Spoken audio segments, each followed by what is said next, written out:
Good morning बच्चों। कैसे हैं आप? आज की अपनी दूसरी इस क्लास में मैं आपको बताऊंगा रसायन विज्ञान में मापन टॉपिक के बारे में। तो चलिए इस टॉपिक को शुरू करते हैं। और सबसे पहले मैं आपको बताऊंगा कि किसी भी पदार्थ के भौतिक और रासायनिक गुण क्या होते हैं। पहले हम इनकी बात करेंगे, भौतिक गुण और रासायनिक गुणों की परिभाषा समझिए। भौतिक गुण पदार्थ के वे गुण जिन्हें पदार्थ की पहचान या संगठन को बदले बिना मापा या देखा जा सकता है, भौतिक गुण कहलाते हैं। पदार्थ की पहचान या उसका संगठन, उसका कंपोजिशन, इसको बदले बिना यदि आप उसे माप सकते हैं या उसे देख सकते हैं तो आप उसे पदार्थ का भौतिक गुण कहेंगे। जैसे रंग, गंध, गलनांक, क्वथनांक, घनत्व आदि। The properties of matter which can be measured without the changing of identity or composition of a substance are known as the physical properties, like color, odor, melting point, boiling point, density, etc. अब हम बात करेंगे रासायनिक गुण की। पदार्थ के वे गुण जिन्हें मापने या देखने के लिए संगठन में परिवर्तन आवश्यक हो, रासायनिक गुण कहलाते हैं। जैसे अम्लीयता, क्षारीयता आदि। That properties of matter in which change in composition is necessary for measurement are known as the chemical properties. देखिए इन दोनों में क्या अंतर है, आप इसको समझ लीजिए। बहुत आसान सी बात है। यदि आप कोई परिक्रम, कोई भी क्रिया कराते हैं और उसमें पदार्थ का संगठन परिवर्तित नहीं होता तो वो भौतिक होगा, और यदि उसका संगठन परिवर्तित हो जाता है तो वो रासायनिक होगा। बात को समझिए।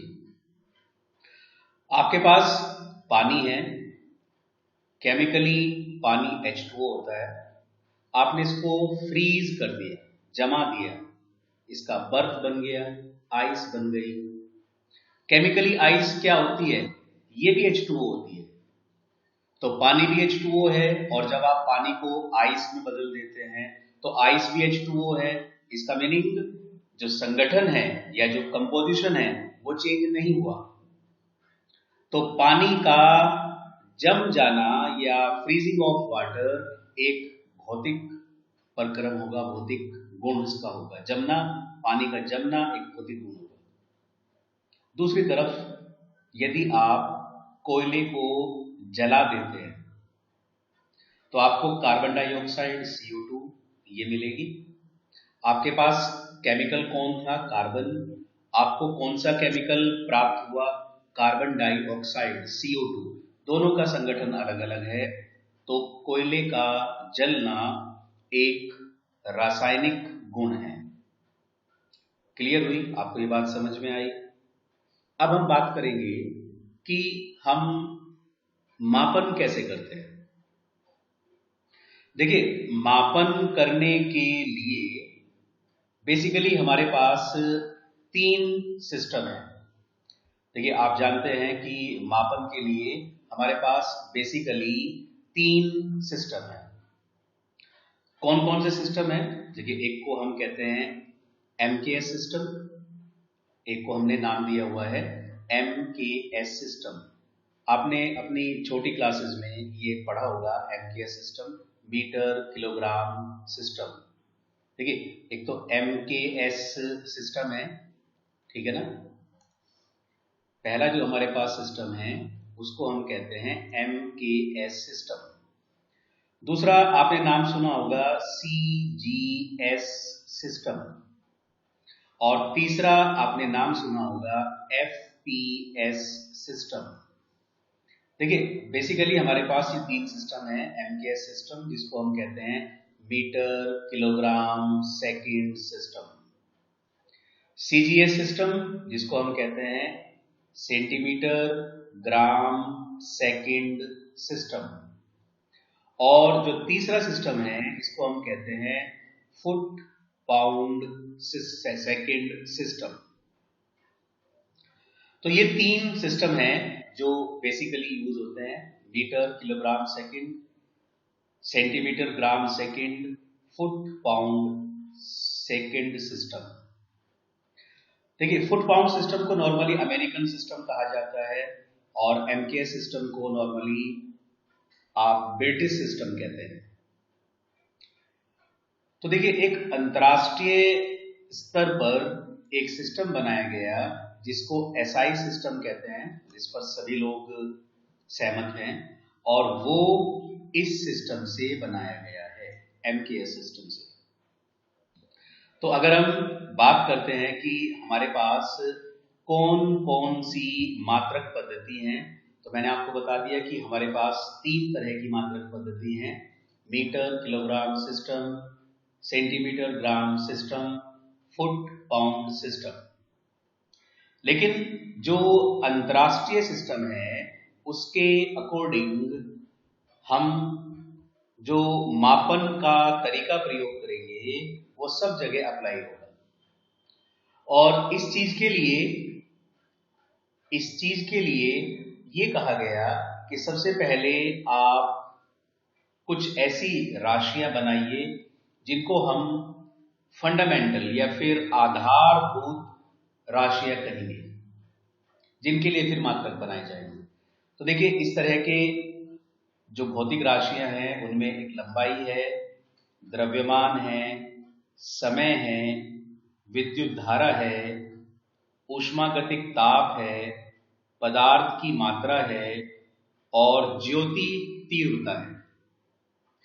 देखिए, ये जो 7 भौतिक राशियां हैं इनको हम कहते हैं आधारभूत फंडामेंटल फिजिकल क्वांटिटीज।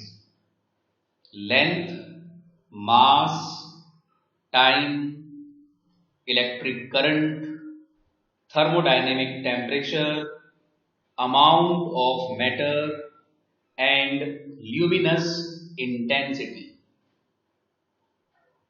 देखिए, इनके अलावा 2 और राशियां बाद में बनाई गई, बाद में इसमें जोड़ दी गई, जिसको कॉम्प्लीमेंट्री सप्लीमेंट्री प्रॉपर्टीज कहते हैं। उनमें से एक है कोण, एंगल, और एक है ठोस कोण या सॉलिड एंगल। तो बताइए आप कि 7 भौतिक राशियां जिनको आधारभूत राशियां कहा गया वो कौन है? वो लंबाई है, द्रव्यमान है, समय है, विद्युत धारा है, ऊष्मागतिक ताप है, पदार्थ की मात्रा है, ज्योति तीव्रता है। Length, mass, time, electric current, thermodynamic temperature, amount of matter and luminous intensity. तो जो SI सिस्टम है उसमें इन भौतिक राशियों के लिए कुछ निश्चित मात्रक बनाए गए।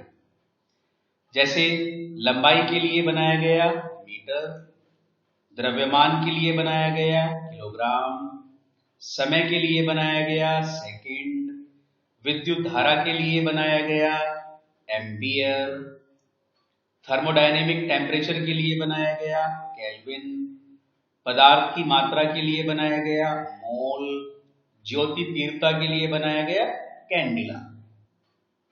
इसी तरह जो सप्लीमेंट्री फिजिकल क्वांटिटीज थी, एंगल, कोण, उसके लिए बनाया गया मात्रक रेडियन, और जो ठोस कोण या सॉलिड एंगल था उसके लिए बनाया गया स्टेरेडियन।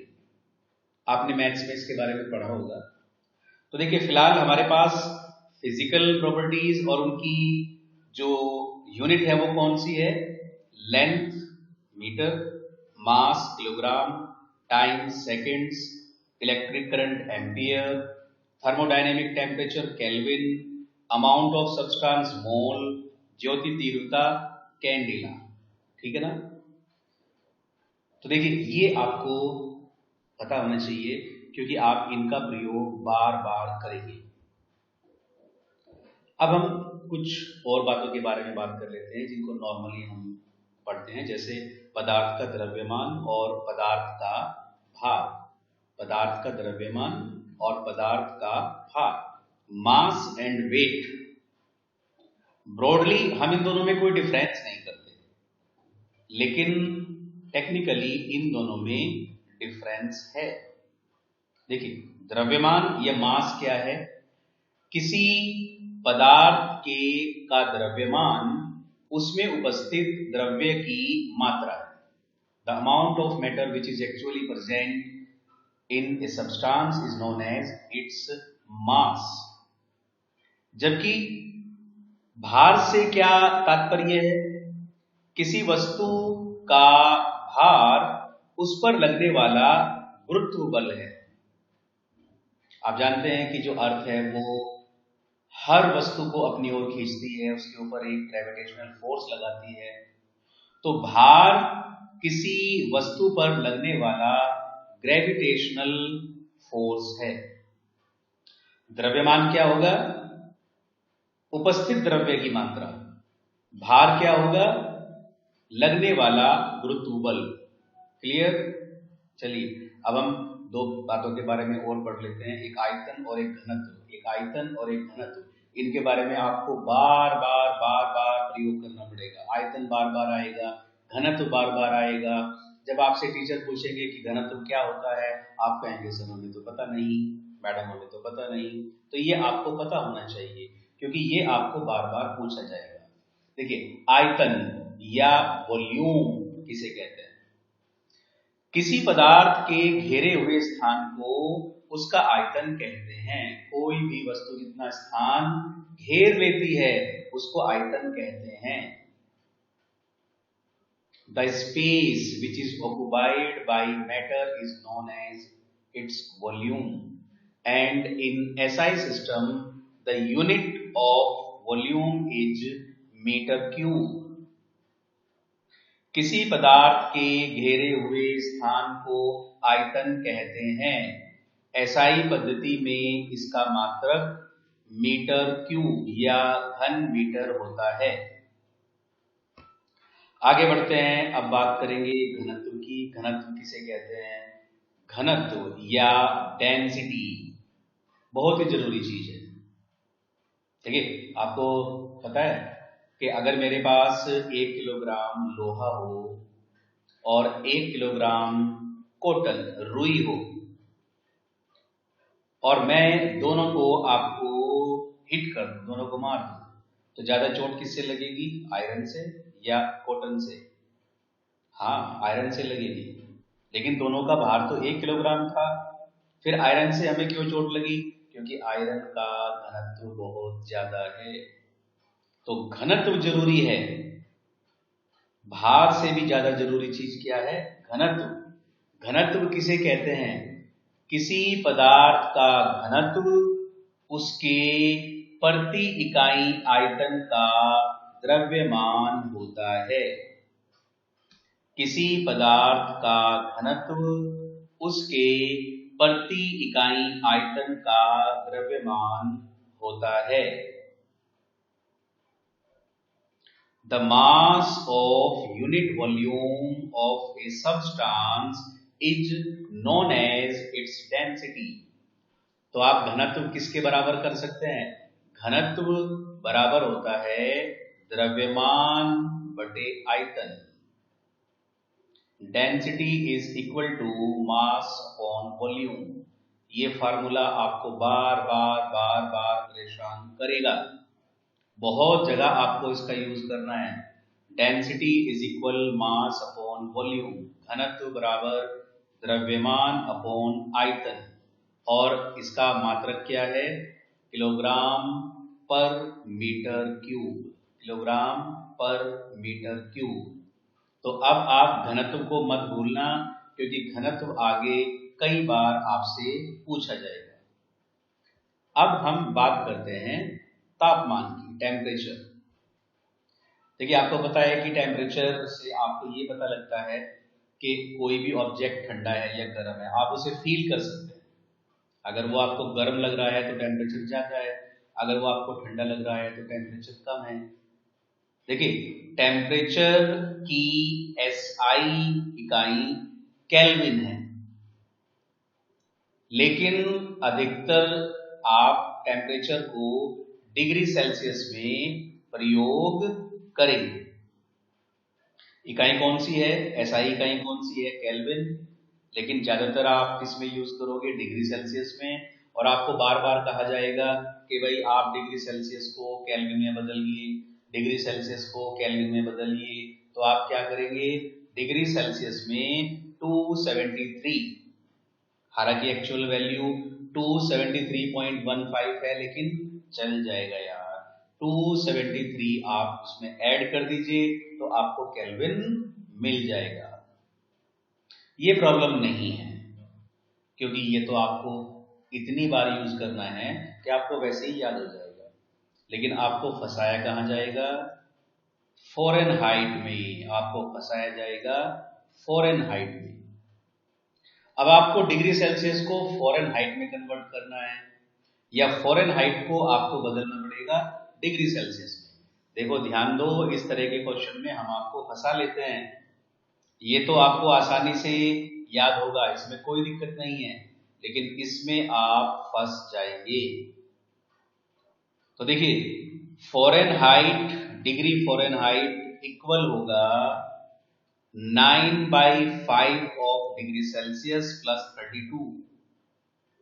डिग्री सेल्सियस को 9 से मल्टीप्लाई करो, 5 से डिवाइड करो और उसमें 32 ऐड कर दो, तो आपको मिल जाएगा फ़ारेनहाइट। ठीक है ना, बात को समझ गए। चलिए देखिए, ये तो बात हुई कुछ यूनिट्स के बारे में। जो नेक्स्ट वीडियो है मैं उसमें आपको बताऊंगा कि एक्यूरेसी और प्रिसीजन क्या होता है, और जब हम कैलकुलेशन करते हैं तो हम किस तरह से अपने मेजरमेंट को एक्यूरेट या प्रिसाइज करते हैं। ठीक है ना, तब तक आप इस वीडियो को बार बार देखना, इसको अपनी नोटबुक पर लिख लेना और उसको अच्छे से याद करना। ठीक है ना, goodbye, have a nice day.